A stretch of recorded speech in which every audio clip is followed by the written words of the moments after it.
ಹೈದರಾಬಾದ್ ಕರ್ನಾಟಕ ಮೀಸಲಾತಿಗೆ ಸಂಬಂಧಪಟ್ಟಂತೆ ಈಗಾಗಲೇ ಸರ್ಕಾರ 2013ರಿಂದ ಹೊರಡಿಸ್ಕೊಂಡಿರ್ತಕ್ಕಂಥ ಸುತ್ತೋಲೆಗಳ ಬಗ್ಗೆ ಮಾತಾಡ್ತಾ ಬಂದರೆ, ಮೊದಲ ಸುತ್ತೋಲೆನೇ 17/6/2014 ಈ ಮೇಲಿನ ಸುತ್ತೋಲೆ ಆಗಿರುತ್ತೆ. ಈ ಸುತ್ತೋಲೆ ನಂತರದಲ್ಲಿ ಅನೇಕ ಸುತ್ತೋಲೆಗಳನ್ನು ಸರ್ಕಾರ ಹೊರಡಿಸ್ಕೊಂಡಿದೆ. ಇದು ಮೊದಲ ಅಧಿಕೃತ ಸುತ್ತೋಲೆ ಆಗಿದೆ. ಜೊತೆಗೆ ಇದು ಸರಿಯಾದ ರೀತಿಯಲ್ಲೂ ಕೂಡ ಇದೆ. ಇದಾದ ಮೇಲೆ ಬಂದಿರತಕ್ಕಂಥ ಸುತ್ತೋಲೆ 22/5/2015 ಸುತ್ತೋಲೆ. ಈ ಎಲ್ಲ ಸುತ್ತೋಲೆಗಳಲ್ಲಿ ವಿಷಯ ಏನಾಗಿರುತ್ತೆ ಅಂದರೆ, ನೀವು ಈವರೆಗಿನ ಎಲ್ಲ ಸುತ್ತೋಲೆಗಳನ್ನು ನೋಡಿದರೂ ಕೂಡ ಅದು ಹೈದರಾಬಾದ್ ಕರ್ನಾಟಕ ಪ್ರದೇಶದಲ್ಲಿರ್ತಕ್ಕಂಥ ಹುದ್ದೆಗಳಿಗೆ ಸಂಬಂಧಪಟ್ಟಂತೆ ನಿಯಮಗಳನ್ನು ರೂಪಿಸಲಿಕ್ಕೆ ಅಂಥದ್ದೆಲ್ಲ ಇರ್ತಕ್ಕಂಥ ನಿಯಮಗಳನ್ನು ಅನ್ವಯ ಮಾಡಿಕೊಂಡು ಯಾವ ರೀತಿ ಅವ್ರನ್ನ ಫುಲ್ಫಿಲ್ ಮಾಡಬೇಕು, ಕೇಡರನ್ನ ಯಾವ ರೀತಿ ಫುಲ್ಫಿಲ್ ಮಾಡಬೇಕು ಅನ್ನೋದ್ರ ಬಗ್ಗೆ ಇದೆ. ಜೊತೆಗೆ ಇದು 22/5/2015 ಸರ್ಕ್ಯುಲರ್. ಇದಾದ ನಂತರದಲ್ಲಿ 16/11/2016 ಸರ್ಕ್ಯುಲರ್ ಇದು. ಈ ಸರ್ಕ್ಯುಲರಲ್ಲಿ ಕೂಡ ಒಂದಿಷ್ಟು ದ್ವಂದ್ವವಾಗಿರ್ತಕ್ಕಂಥ ನಿಯಮಗಳನ್ನು, ಒಂದಿಷ್ಟು 4 ನಿಯಮಗಳು ಬರುತ್ತೆ, 1, 2, 3, 4 ಅಂತ ಹೇಳಿ. ಈ 4 ನಿಯಮಗಳು ಕೂಡ ತದ್ವಿರುದ್ಧವಾಗಿರ್ತಕ್ಕಂಥದ್ದು. ಒಂದರಲ್ಲಿ ಪ್ರತ್ಯೇಕವಾಗಿ ಮಾಡಬೇಕು ಅಂತಾರೆ, ಇನ್ನೊಂದರಲ್ಲಿ ಲಾಸ್ಟಲ್ಲಿ ಮೆರಿಟ್ ಪಟ್ಟಿಯಿಂದ ಆಯ್ಕೆ ಪಟ್ಟಿ ತಯಾರು ಮಾಡಬೇಕಾದ್ರೆ ಮೊದಲು ಮಿಕ್ಕುಳಿದ ವೃಂದವನ್ನು ತುಂಬಬೇಕು ಅಂತ. ಈಗೇನು 1 to 23 ಸರ್ಕ್ಯುಲರ್ ಬಂದಿದೆ, ಈ ಸರ್ಕ್ಯುಲರ್ನ ಒಂದು ಅಂಶ ಇದರಲ್ಲೂ ಕೂಡ ಇದೆ. ಈ ಹಿಂದೆ ಒಂದು ಸುತ್ತೋಲೆಯನ್ನು ಹೇಳಿದೆ ನಾನು, 22/5/2015, ಇದಕ್ಕಿಂತ ಮುಂಚೆ ತೋರಿಸಿದ್ದು. ಅದು 6/6/2020 ಸುತ್ತೋಲೆ, ಎರಡು ಒಂದೇ.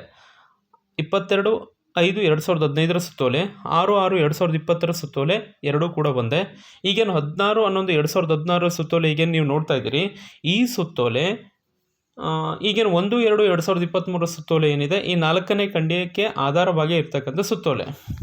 ಈ ಎಲ್ಲ ಸುತ್ತೋಲೆಗಳು ಕೂಡ ಮೂಲ ನಿಯಮಗಳಿಗೆ ವಿರುದ್ಧವಾಗಿರ್ತಕ್ಕಂಥದ್ದು.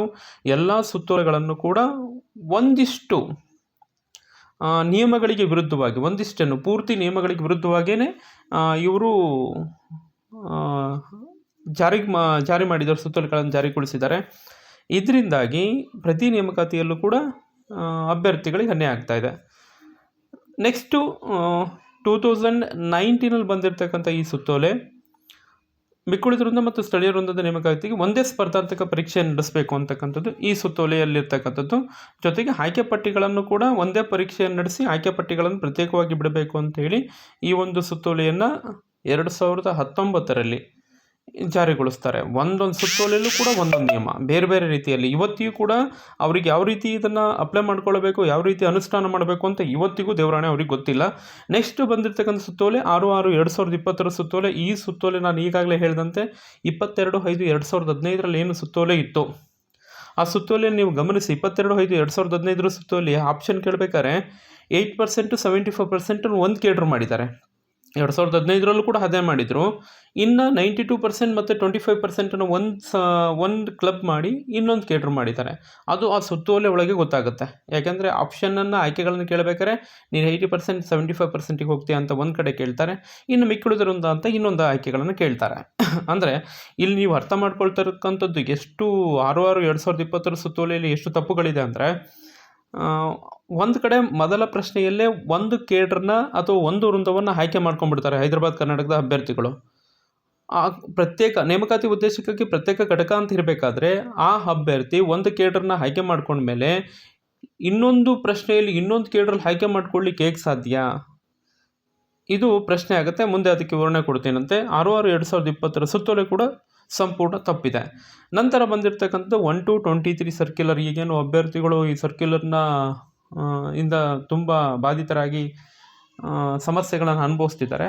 ಇದು 16/11/2016 ಸರ್ಕ್ಯುಲರ್ನ 4ನೇ ಖಂಡಿಕೆಯಲ್ಲಿರ್ತಕ್ಕಂಥದ್ದೇ ಈ 1/2/2023 ಸರ್ಕ್ಯುಲರ್.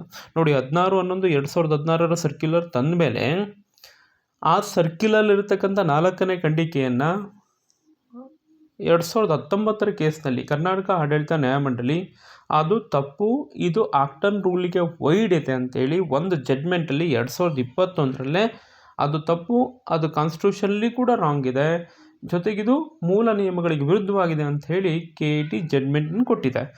ಇಷ್ಟಾದ ಮೇಲೂ ಕೂಡ 2016ರಲ್ಲಿರ್ತಕ್ಕಂಥ 4ನೇ ಖಂಡಿಕೆಯನ್ನು ಅಲ್ಟ್ರಾ ವೈರಸ್ ಅಂತ ಕೋರ್ಟ್ ಹೇಳಿದರೂ ಕೂಡ ಮತ್ತದೇ ಸರ್ಕ್ಯುಲರ್ನ ಇವರು ಜಾರಿಗೊಳಿಸಿದ್ದಾರೆ. ಯಾಕಂದರೆ ಪ್ರತಿಯೊಂದು ಸರ್ಕ್ಯುಲರ್ಲು ಕೂಡ ಇವ್ರ ಗೊಂದಲ, ಅಸ್ಪಷ್ಟತೆ, ಒಂದು ಸೂಕ್ತವಾಗಿರ್ತಕ್ಕಂಥ ನಿರ್ದೇಶನಗಳನ್ನು ಮೂಲ ನಿಯಮಗಳಿಗೆ ಅನುಸರಿಸ್ಕೊಂಡು ಕೊಡಲಿಕ್ಕೆ ಇವ್ರಿಗೆ ಇವತ್ತಿಗೂ ಕೂಡ ಸಾಧ್ಯವಾಗಿಲ್ಲ. ನಾನೀಗ 6/6/2020 ಸುತ್ತೋಲೆಗೆ ಬರ್ತಾರೆ. ಇವರು ಮೊದಲ ಪ್ರಶ್ನೆಯಲ್ಲಿ ಏನು ಕೇಳ್ತಾರೆ ಅಂದರೆ, ಹೈದರಾಬಾದ್ ಕರ್ನಾಟಕ ಸ್ಥಳೀಯ ವೃಂದದ ಹುದ್ದೆಗಳಿಗೆ ಆಯ್ಕೆ ಬಯಸುವಿರಾ? ಇಲ್ಲಿ ನೀವು ಗಮನಿಸಬೇಕಾಗಿರ್ತಕ್ಕಂಥ ಇನ್ನೊಂದು ಅಂಶ ಏನಪ್ಪ ಅಂದರೆ, ರಾಜ್ಯಪಾಲರ ಆದೇಶದಲ್ಲಿ ಏನಿದೆಯಪ್ಪ ಅಂದರೆ, ಏನು ನೇಮಕಾತಿ ಉದ್ದೇಶಕ್ಕಾಗಿ ಪ್ರತ್ಯೇಕ ಘಟಕಗಳು ಯಾವ್ಯಾವುದು? 2 ಘಟಕಗಳಿರೋದು. ಒಂದು ಸ್ಥಳೀಯ ವೃಂದ ಅನ್ನೋದು ಒಂದು ಘಟಕ, ಇನ್ನೊಂದು ಮಿಕ್ಕುಳಿದ ವೃಂದ ಅನ್ನೋದು ಇನ್ನೊಂದು ಘಟಕ. ಇಲ್ಲಿ 2 ಪ್ರತ್ಯೇಕ ಘಟಕಗಳು ಅಂದಮೇಲೆ 1ನೇ ಪ್ರಶ್ನೆಯಲ್ಲಿ ಒಂದು ಘಟಕವನ್ನು ಆಯ್ಕೆ ಮಾಡಿಕೊಂಡ ಸ್ಥಳೀಯ ವೃಂದದ ಅಭ್ಯರ್ಥಿ, ಯಾಕಂದರೆ ಸ್ಥಳೀಯ ವೃಂದದ ಅಭ್ಯರ್ಥಿ ಪ್ರತಿಯೊಬ್ಬರು ಕೂಡ ಈ ಮೊದಲ ಪ್ರಶ್ನೆಗೆ ಎಸ್ ಅಂತ ಕೊಟ್ಟಿದ್ದಾರೆ, ಅಂದರೆ 1 ಕೇಡ್ ರಿಸರ್ವೇಷನನ್ನು ಕ್ಲೈಮ್ ಮಾಡಿದ್ದಾರೆ. ಅಂಥದ್ರಲ್ಲಿ ಮತ್ತೆ ಅವರಿಗೆ ಪ್ರಶ್ನೆ ಕೇಳ್ತಕ್ಕಂಥ ಅವಶ್ಯಕತೆ ಏನಿದೆ? ಯಾಕಂದರೆ ನೇಮಕಾತಿ ಉದ್ದೇಶಕ್ಕಾಗಿ 2 ಪ್ರತ್ಯೇಕ ಘಟಕಗಳು ಅಂದಮೇಲೆ ಅವನು ಮೊದಲ ಪ್ರಶ್ನೆಯನ್ನು ಕೇಳಬೇಕು. ಅವನು ಎಸ್ ಅಂದರೆ ಸ್ಥಳೀಯ ವೃಂದಕ್ಕೆ ಹೋಗ್ತಾನೆ, ನೋ ಅಂದರೆ ಅವನಿಗೆ ಯಾವುದೇ ಬೆನಿಫಿಟ್ ಸಿಗೋಲ್ಲ, ಅವನು ಮಿಕ್ಕುಳಿದ ವೃಂದಕ್ಕೆ ಬರ್ತಾನೆ. ಯಾಕಂದರೆ ಮೀಸಲಾತಿ, ಬಡ್ತಿ, ಜ್ಯೇಷ್ಠತೆ, ಹಿರಿತನ ಇವೆಲ್ಲವಕ್ಕೂ ಕೂಡ ಪ್ರತ್ಯೇಕ ಘಟಕ ಅಂತ ಆದಮೇಲೆ ಅವನು ಎಸ್ ಅಂದ್ರೆ ಮಾತ್ರ ಅವನು ಸ್ಥಳೀಯ ವೃಂದಕ್ಕೆ ಹೋಗ್ತಾನೆ, ಬೆನಿಫಿಟ್ ಪಡ್ಕೊಳ್ತಾನೆ. ಮೊದಲ ಪ್ರಶ್ನೆಯಲ್ಲೇ ನೋ ಅಂತ ಕೊಟ್ಟರೆ ಅವನಿಗೆ ರಿಸರ್ವೇಷನ್ ಅಲ್ಲೇ ಸಿಗೋದಿಲ್ಲ. ಇವ್ರು ಸೆಕೆಂಡ್ ಪ್ರಶ್ನೆ ಕೇಳಿ, 3ನೇ ಪ್ರಶ್ನೆ ಕೇಳಿ, ನಂತರದಲ್ಲಿ ಅವರು ಕ್ಲಾರಿಫಿಕೇಷನ್ ಕೊಡ್ತಕ್ಕಂಥ ಅವಶ್ಯಕತೆ ಏನೂ ಇಲ್ಲ. ಇದು ಶುದ್ಧ ತಪ್ಪಾಗಿದೆ. ನಂತರ ಬಂದರೆ ಇಲ್ಲಿ ಆಪ್ಷನ್ ಯಾರಿಗೆ ಕೊಡಬೇಕು? ರೂಲ್ ಒಳಗೆ ಹೇಳುತ್ತೆ, ರೂಲ್ 6 ಆಪ್ಷನ್ ಇರ್ತಕ್ಕಂಥದ್ದು only existing employees. The cadre controlling authority after having formed and notified the local cadre with roster point. ಅವರಿಗೆ ನೆಕ್ಸ್ಟ್ ಆಯ್ಕೆಗಳನ್ನು ಕೊಡ್ತಕ್ಕಂಥದ್ದು ಅಲ್ಲೇ ಇದೆ, ಎಕ್ಸಿಸ್ಟಿಂಗ್ ಎಂಪ್ಲಾಯೀಸಿಗೆ ಕೊಡಬೇಕು ಅನ್ನೋದಿದೆ. ಮತ್ತು ಇದು ಆಕ್ಟಲ್ಲಿರ್ತಕ್ಕಂಥದ್ದು ಏನಿದೆ, 4 ಅಲಾಟ್ಮೆಂಟ್ ಆಫ್ ಪರ್ಸನ್ಸ್ ಇದೆಯಲ್ಲ, ಪರ್ಸನ್ ಹೋಲ್ಡಿಂಗ್ ಪೋಸ್ಟ್ ನೋಡಿ ಇಲ್ಲಿ ಕ್ಲಿಯರ್ ಇದೆ ಆಕ್ಟಲ್ಲಿರೋದು. ಯಾರು ಈಗಾಗಲೇ ಹುದ್ದೆಗಳನ್ನು ಹೊಂದಿದಾರೋ ಅಂಥವರಿಗೆ ಆಪ್ಟನ್ನು ಕೊಡಬೇಕು.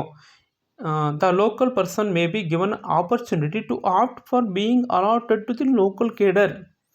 ಅಂದರೆ ಲೋಕಲ್ ಕೇಡ್ರಿಗೆ ಅವರಿಗೆ ಆಯ್ಕೆ ಮಾಡ್ಕೊಳ್ಳಿಕ್ಕೆ ಅವಕಾಶ ಕೊಡಬೇಕು. ಯಾರಿಗೆ? ಈಗಾಗಲೇ ಪರ್ಸನ್ಸ್ ಯಾರು ಹೋಲ್ಡಿಂಗ್ ಪರ್ಸನ್ಸ್ ಇದ್ದಾರೆ, ಅಂದರೆ ಉದ್ಯೋಗವನ್ನು ಪಡೆದುಕೊಂಡಿದ್ದಾರೆ. 2013ರಲ್ಲಿ ಇದು ಬಂತು. 2013ಕ್ಕಿಂತ ಮುಂಚಿತವಾಗಿ ಈ 24 ಜಿಲ್ಲೆಗಳ ವ್ಯಾಪ್ತಿಯಲ್ಲಿ ಕೆಲಸ ಮಾಡಿರ್ತಕ್ಕಂಥ ನೌಕರರಿಗೆ ಅವ್ರ ಭಾಗದಲ್ಲಿ ಹೋಗಲಿಕ್ಕೆ ಒಂದು ಆಯ್ಕೆಗಳನ್ನು ಕೊಡಬೇಕಿತ್ತು. ಅದಕ್ಕೆ ಮಾತ್ರ ಆಯ್ಕೆ ಅನ್ನೋ ಪದ ಇಲ್ಲಿದೆ ಹೊರತು ರಿಕ್ರೂಟ್ಮೆಂಟಿಗೆ ಸಂಬಂಧಪಟ್ಟಂತೆ ಯಾವುದೇ ಕಾರಣಕ್ಕೂ ಇಲ್ಲಿ ಆಯ್ಕೆಗಳನ್ನು ಕೊಡಲಿಕ್ಕೆ ಎಲ್ಲೂ ಕೂಡ ಅವಕಾಶ ಇಲ್ಲ. ಏಕೆಂದರೆ 2 ಕೂಡ ಪ್ರತ್ಯೇಕ ಘಟಕಗಳು. ಇಲ್ಲಿ ಅಂಥ ಯಾವುದೇ ಆಯ್ಕೆಗಳನ್ನು ಕೊಡಲಿಕ್ಕೆ ಅವಕಾಶ ಬರೋದು ಇಲ್ಲ, ಅದು ತಪ್ಪಾಗುತ್ತೆ. ನಂತರದಲ್ಲಿ KATಯಲ್ಲಿ ರೀಸೆಂಟು ಈಗೇನು ಹೈಕೋರ್ಟಲ್ಲಿ ಸಂಜಯ್ ಗೌಡ್ರ ಜಡ್ಮೆಂಟು ಅಂತ ಏಕಸದಸ್ಯ ಪೀಠದಲ್ಲಿ ಬಂದಿರತಕ್ಕಂಥ ಜಡ್ಮೆಂಟನ್ನು ಉಲ್ಲೇಖ ಬಹುತೇಕರು ಮಾಡ್ತಾಯಿದ್ದೀರಿ. ಅದಾದಮೇಲೆ ಅದನ್ನು ಕೂಡ ಬೈಂಡಿಂಗ್ ಮಾಡಿ ಬಂದಿರತಕ್ಕಂಥ ರೀಸೆಂಟ್ ಜಡ್ಮೆಂಟ್ ಅಂದರೆ ಇದಲ್ದೇ ಇನ್ನೂ ಹೊಸದಾಗಿರೋ 2024ರಲ್ಲೂ ಕೂಡ KATಯಿಂದ ಜಡ್ಮೆಂಟ್ ಬಂದಿದೆ. ಇದರಲ್ಲಿ ಬಹಳ ಸ್ಪಷ್ಟವಾಗಿ ಹೇಳಿದ್ದಾರೆ, ರೆಸಿಡ್ಯೂಯಲ್ ಕೇಡರ್ ಅಂದರೆ ಏನು? Residual parent cadre means the cadre with post which are not identified as local cadre. ಯಾವ ಲೋಕಲ್ ಕೇಡರ್ ಅಂತ ಯಾವುದನ್ನು ಕರೆಯಲ್ಲೋ ಅದನ್ನು ರೆಸಿಡ್ಯೂಯಲ್ ಕೇಡರ್ ಅಂತ ಕರೀತಾರೆ. ಈ ಲೋಕಲ್ ಕೇಡರ್ ಅಂದಾಗ ಅಲ್ಲಿ ಒಂದು 100% ಹುದ್ದೆಗಳಿರ್ತದೆ, ಅದು ಟೋಟಲ್ ಲೋಕಲ್ ಕೇಡರ್ ಅಂತ ಅನ್ಸ್ಕೊಳ್ತದೆ. ಇನ್ನು ನಮ್ಮ ಭಾಗದಲ್ಲಿ ಬಂದರೆ 8% ಆಫ್ ಪೋಸ್ಟ್ಗಳನ್ನು ಅವರಿಗೆ ಸ್ಟೇಟ್ ಲೆವೆಲ್ ಲೋಕಲ್ ಕೇಡರ್ ಅಂತ ನಮ್ಮ ಭಾಗದಲ್ಲಿ ರಾಜ್ಯ ಮಟ್ಟದ ಕಚೇರಿಗಳಲ್ಲಿ ಮಾತ್ರ ಅವ್ರಿಗೆ ಕೊಡಬೇಕು. ಆ ಒಂದು 2 ಬಿಟ್ಟರೆ ಮಿಕ್ಕಿದೆಲ್ಲ ರೆಸಿಡ್ಯೂಯಲ್ ಅಂತ ಕೊಡುತ್ತೆ. ಮತ್ತು ಈ ಒಂದು ಜಡ್ಮೆಂಟಲ್ಲಿ ಕ್ಲಿಯರ್ ಆಗಿ ಹೇಳಿದ್ದಾರೆ, 6/6/2020 ಸುತ್ತೋಲೆ ಕೂಡ ಮತ್ತು 1-23 ಎರಡೂ ಕೂಡ ನೇಚರ್ ದಟ್ ಟಿಪ್ರೀಸ್ ಆರ್ ಮೆರಿಟೋರಿಯಸ್ ಲೋಕಲ್ ಪರ್ಸನ್ಸ್, ಮತ್ತು ಇವೆರಡೂ ಕೂಡ ತಪ್ಪು ಅಂತ ಇಲ್ಲಿ ಜಡ್ಮೆಂಟಲ್ಲಿ ಹೇಳ್ತಾರೆ.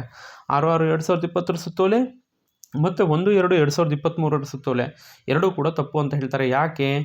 ಇಲ್ಲಿ 6/6/2020 ಸುತ್ತೋಲೆಯಲ್ಲಿ ಅವನೇನಾದರೂ ಸ್ಥಳೀಯ ವೃಂದದ ಅಭ್ಯರ್ಥಿ ತನ್ನ ರಿಸರ್ವೇಷನನ್ನು ಕ್ಲೈಮ್ ಮಾಡಲಿಲ್ಲ ಅಂದರೆ ಈ ಯಾವುದೇ ಪ್ರಶ್ನೆಗಳು ಬರ್ತಿರಲಿಲ್ಲ. ಅವನು ಎಲ್ಲಿ ಬೇಕಾದ್ರೂ ಸೆಲೆಕ್ಟ್ ಆಗ್ಬೋದಿತ್ತು, ನಾವು ಅವನನ್ನು ಪ್ರಶ್ನೆನೇ ಮಾಡಲಿಕ್ಕೆ ಬರ್ತಿರಲಿಲ್ಲ. ಆದರೆ ಅವನು ಈ ರಿಸರ್ವೇಷನನ್ನು ಕ್ಲೈಮ್ ಮಾಡಿ ಕೂಡ ನಮ್ಮ ವೃಂದಕ್ಕೆ ಬಂದುಬಿಟ್ಟು ನಮ್ಮ ಭಾಗದ ಮೆರಿಟ್ ಇರ್ತಕ್ಕಂಥ ಒಬ್ಬ ವಿದ್ಯಾರ್ಥಿಯ ಅವಕಾಶವನ್ನು ಕಿತ್ಕೊಳ್ತಿದ್ದಾನೆ. ಇಲ್ಲಿ ಬಂದಂತಹ ಅಭ್ಯರ್ಥಿ ಇಲ್ಲಿ ಉದ್ಯೋಗವನ್ನು ಪಡೀತಿದ್ದಾನೆ. ಇವನಿಗಿಂತ ಕಡಿಮೆ ಇರತಕ್ಕಂಥ ಅಭ್ಯರ್ಥಿ ಲೋಕಲ್ ಕೇಡರಲ್ಲಿ ಸೆಲೆಕ್ಟ್ ಆಗಿಬಿಟ್ಟು ಅವನು ಬೆನಿಫಿಟ್ಟು ಪಡ್ಕೊಳ್ತಾನೆ. ಅತ್ಯಂತ ಕಡಿಮೆ ಅಂಕ ಪಡೆದವನು ಸೆಲೆಕ್ಟ್ ಆಗ್ತಿದ್ದಾನೆ. ಅಂದರೆ ಇಲ್ಲಿ ಮೆರಿಟೋರಿಯಸ್ ಅಭ್ಯರ್ಥಿ ಯಾರಪ್ಪ ಅಂದರೆ RPCಯಲ್ಲಿರ್ತಕ್ಕಂಥ ಅಭ್ಯರ್ಥಿ ವಂಚಿತನಾಗ್ತಿದ್ದಾನೆ. ಇಲ್ಲಿ ಅವನಿಗಿಂತ ಕಡಿಮೆ ಇರ್ತಕ್ಕಂಥವನು ಲೋಕಲ್ ಕೇಡರಲ್ಲಿ ಸೆಲೆಕ್ಟ್ ಆಗಿಬಿಟ್ಟು ಬೆನಿಫಿಟ್ಟು ಪಡ್ಕೊಳ್ತಾನೆ, ಉದ್ಯೋಗವನ್ನು ಪಡ್ಕೊಳ್ತಿದ್ದಾನೆ. ಕೇಡರ್ ಸಿಸ್ಟಮ್ ರಿಕ್ರೂಟ್ಮೆಂಟ್ ಬಗ್ಗೆ ಏನು ಸುಪ್ರೀಂ ಕೋರ್ಟ್ ಜಡ್ಮೆಂಟ್ಗಳು ಅನೇಕ ಇದೆ. ಇದರಲ್ಲೂ ಕೂಡ ರಿಪೋರ್ಟೇಬಲ್ ಜಡ್ಜ್ಮೆಂಟಲ್ಲಿ ಒಂದು ಕೇಟ್ರಿಂದ ಇನ್ನೊಂದು ಕೇಟ್ರಿಗೆ ಯಾವುದೇ ಅಭ್ಯರ್ಥಿಗಳನ್ನು ಹಾಕ್ಲಿಕ್ಕೆ ಅವಕಾಶ ಇಲ್ಲ. ಆ ರೀತಿ ಹಾಕೋದು ಕೂಡ ತಪ್ಪಾಗ್ತದೆ. ನಮಗೆ ಒಂದು ಸಣ್ಣ ಉದಾಹರಣೆ ಅಂದರೆ, ಒಂದೇ ಕೇಟ್ರಿದ್ರು ಕೂಡ ಆ ಕೇಟ್ರೊಳಗೆ ಇನ್ ಸರ್ವಿಸ್ ಕೇಟ್ರ್ ಅಂತ ಒಂದೊಂದು ಮಾಡ್ತಿರ್ತಾರೆ. ಈಗಾಗಲೇ ನೌಕರರಿಗೆ ಅವ್ರಿಗೆ ಒಂದಿಷ್ಟು ಹುದ್ದೆಗಳನ್ನು ನಿಗದಿಪಡಿಸಿರ್ತಾರೆ.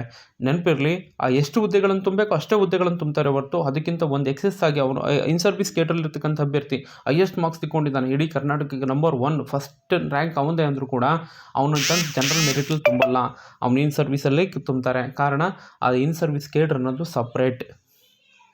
ಅಂಥದ್ರಲ್ಲಿ ಇವರು ಕೇಡ್ರು ಬಿಟ್ಟು ಇನ್ನೊಂದು ಕೇಡ್ರ್ ಇರ್ತಕ್ಕಂಥದ್ದಲ್ಲಿರ್ತಕ್ಕಂಥ ಅಭ್ಯರ್ಥಿಗಳನ್ನು ಇಲ್ಲಿ ತಂದಿದ್ರೂ ಕೂಡ ಯಾರೂ ಕೂಡ ಇದನ್ನು ಸರಿಯಾದ ರೀತಿಯಲ್ಲಿ ಕೋರ್ಟಿಗೆ ಅಪ್ರೋಚ್ ಮಾಡ್ದಲೇ ಇರ್ತಕ್ಕಂಥದ್ದು. ನೀವು ಸರ್ಕ್ಯುಲರ್ ಮೇಲೆ ಚರ್ಚೆ ಮಾಡ್ತಾ ಹೋದರೆ ನಿಮ್ಮ ಕೊರಳಿಗೆ ಹಗ್ಗವನ್ನು ನೀವೇ ನುಳಿದುಕೊಂಡಂತೆ.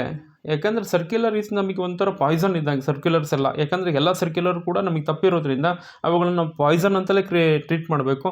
ಓನ್ಲಿ ನಮಗೆ ಅಮೃತ ಅಂತ ಇರ್ತಕ್ಕಂಥದ್ದು ಆಕ್ಟನ್ ರೂಲ್, ರಾಜ್ಯಪಾಲರ ಆದೇಶ ಮತ್ತು ನಿಯಮಗಳಿದೆ, ಅದು ಮಾತ್ರ. ಜೊತೆಗೆ ಇನ್ ಸರ್ವಿಸ್ ಕೇಡ್ರ್ ಬಗ್ಗೆ ಈ ಹಿಂದೆ ಏನು ಈಗ ಒಂದು ಇಮೇಜಸ್ ಪಾಸ್ ಆಯಿತು, ಅದರಲ್ಲಿ ಇನ್ ಸರ್ವಿಸ್ ಕೇಡ್ರ್ ಬಗ್ಗೆ ಕರ್ನಾಟಕ ಉಚ್ಚ ನ್ಯಾಯಾಲಯ ಹೈಕೋರ್ಟ್ ತೀರ್ಪು ಬಂದಿದೆ. ಅದನ್ನು ನೀವು ನೋಡ್ಬೋದು. ಅದರಲ್ಲೂ ಕೂಡ ಡೀಟೇಲಾಗಿ ತುಂಬ ಚೆನ್ನಾಗಿರ್ತಕ್ಕಂಥದ್ದಿದೆ. ಇದಾದಮೇಲೆ ರೋಸ್ಟರ್ ಬಗ್ಗೆ ನಾನು ಹೇಳಿದೆ. ಇಲ್ಲಿ ಇನ್ ಸರ್ವಿಸ್ ಕೇಡ್ರಲ್ಲೂ ಕೂಡ ಒಂದಿಷ್ಟು ಪೋಸ್ಟ್ಗಳನ್ನು ಕೊಡ್ತಾನೆ. ಇಲ್ಲಿ ನೋಡಿ 2 ಕೇಡ್ರ್ ಇದೆ. ಒಂದು ರೆಸಿಡ್ಯೂಯಲ್ ಕೇಡ್ರು ಪೋಸ್ಟ್ಗಳು, ಇನ್ನೊಂದು ಲೋಕಲ್ ಕೇಡ್ರು ಪೋಸ್ಟು. ಇಲ್ಲಿ 3 ಇರಲಿ 100 ಇರಲಿ. ಈಗ ಲೋಕಲ್ ಕೇಡ್ರಲ್ಲಿ 3 ಪೋಸ್ಟ್ ಇದೆ, ರೆಸಿಡ್ಯೂಯಲ್ ಕೇಡ್ರಲ್ಲಿ 100 ಇದೆ ಅಂದರೆ ಹೈದರಾಬಾದ್ ಕರ್ನಾಟಕದ ಅಭ್ಯರ್ಥಿಗಳ ಆಯ್ಕೆಗಳನ್ನು ಕೇಳ್ತಾರೆ. ಆ ಅಭ್ಯರ್ಥಿ 3 ಬೇಕು ಅಂದರೆ ಲೋಕಲ್ ಕೇಡ್ರ್ ರಿಸರ್ವೇಷನನ್ನು ಕ್ಲೈಮ್ ಮಾಡಬೇಕು. ಇಲ್ಲ ಅಂದರೆ ಮೊದಲ ಪ್ರಶ್ನೆಗೆ ನೋ ಅಂತ ಕೊಡಬೇಕು. ಇಲ್ಲಪ್ಪ ನಾನು ಈ 3 ಪೋಸ್ಟಲ್ಲಿ ಕಾಂಪೀಟ್ ಮಾಡಲಿಕ್ಕಾಗಲ್ಲ, ನಾನು 100 ಪೋಸ್ಟಲ್ಲೇ ಹೋಗ್ಬಿಡ್ತೀನಿ ಅಂದರೆ ಆತ ಏನು ಮಾಡಬೇಕು, ಈ ಕಡೆ ಬಂದು ಕಾಂಪೀಟ್ ಮಾಡಬೇಕಷ್ಟೇ.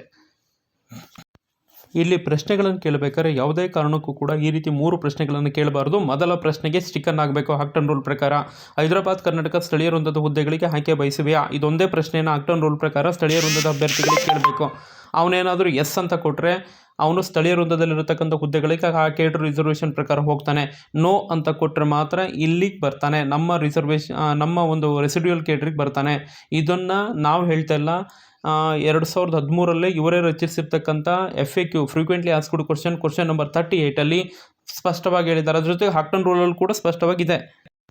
ಹಾಗಾಗಿ ಯಾರೂ ಕೂಡ ತಪ್ಪಾಗಿ ನ್ಯಾಯಾಲಯಕ್ಕೆ ಮನವರಿಕೆ ಮಾಡಿಕೊಡದೆ, ಅಂದರೆ ನಾವು ಯಾವುದೇ ಕಾರಣಕ್ಕೂ ಕೂಡ ವಿಷಪ್ರಾಶನವಾಗಿರ್ತಕ್ಕಂಥ ಸರ್ಕ್ಯುಲರ್ಗಳನ್ನು ಜಾಸ್ತಿ ಫೋಕಸ್ ಮಾಡ್ದಲೆ ಆಕ್ಟನ್ ರೂಲಿಗೆ ಸರಿಯಾದ ರೀತಿ ಸ್ಟಿಕ್ಕನ್ ಆಗಿಬಿಟ್ಟು ಕೇಡರ್ ಬಗ್ಗೆ ಅವರಿಗೆ ಮನವರಿಕೆ ಮಾಡಿಕೊಟ್ಟು ಹಾಗಿದ್ರೆ ನಾವು ಇದರಲ್ಲಿ ಸ್ವಲ್ಪ ಮಟ್ಟಿಗೆ ಯಶಸ್ಸನ್ನು ಗಳಿಸ್ತೇವೆ. ಅದನ್ನು ಬಿಟ್ಟು ನಾವೇ ಒಂದು ಅವರಿಗೆ ಹಗ್ಗ ಕೊಟ್ಬಿಟ್ಟು ಕುತ್ತಿಗೆ ಕುಯ್ಕೊಳ್ತಕ್ಕಂಥ ಕೆಲಸವನ್ನು, ಸರ್ಕ್ಯುಲರ್ ಬಗ್ಗೆ ನಾವೇ ಉಲ್ಲೇಖ ಮಾಡಿಬಿಟ್ಟು ಅದನ್ನು ದಿಕ್ಕು ತಪ್ಪಿಸ್ತಕ್ಕಂಥ ಪ್ರಯತ್ನವನ್ನು ಯಾರು ಮಾಡಬೇಡಿ. ಆಕ್ಟನ್ ರೂಲಿಗೆ ಸ್ಟಿಕ್ಕನ್ ಆಗಿ.